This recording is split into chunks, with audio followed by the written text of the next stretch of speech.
Masjid yang tertua di Asia Tenggara, Masjid Kampung Laut. Demo tahu ke tak asal usul Masjid Kampung Laut? Masjid Kampung Laut dibina lebih 300 tahun dahulu dan ia adalah merupakan masjid yang tertua di Asia Tenggara dan juga di Malaysia. Asal usul Masjid Kampung Laut bermula di mana sebuah bot daripada Champa yang dipenuhi oleh lebih 70 orang pendakwah dan diketuai oleh seorang ulama terkenal pada masa tersebut iaitu Syed Hussein Jamaluddin Al-Kubra berlayar daripada Champa menuju ke Majapahit. Semasa pertengahan pelayaran tersebut, kapal yang dinaiki oleh Syed Hussein Jamaluddin Al-Kubra telah dipukul ribut dan pada masa tersebut, Syed Hussein Jamaluddin Al-Kubra telah berdoa kepada Allah Subhanahu Wa Taala supaya botnya selamat. Selepas berdoa, satu perkara yang ajaib telah berlaku di mana bot yang pecah itu dimasuki oleh ikan alu-alu ataupun ikan kacang orang Kelantan kata.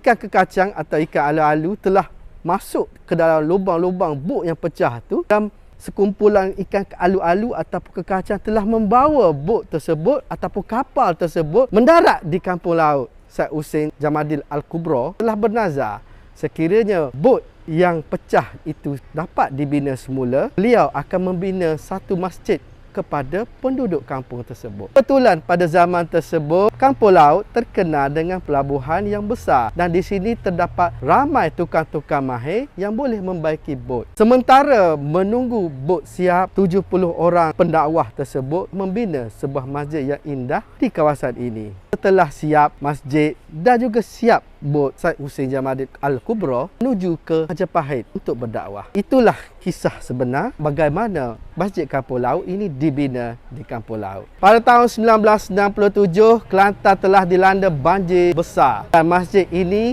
yang terletak di pinggir Sungai Kelantan telah runtuh dan dipindahkan ke Akademi Islam Universiti Melaya Nilampuri yang terletak lebih kurang 10 km daripada Kampung Laut. Selama 55 tahun berada di Nilampuri, pada tanggal bulan 9 2022, masjid ini telah dipindahkan secara rasmi ke kampung asalnya. Untuk makluman juga, tapak asal Masjid Kampung Laut ini terletak lebih kurang 300 meter ke belakang. Ini tapak asal, yang ni adalah tapak baru. Ada tapak asal yang sebenar berada di dalam sungai. Buat masa ini, kawasan Masjid Kampung Laut ini dikenali dengan nama Laman Warisan Kampung Laut dan dipenuhi oleh ramai pelancong dari dalam dan juga luar negara.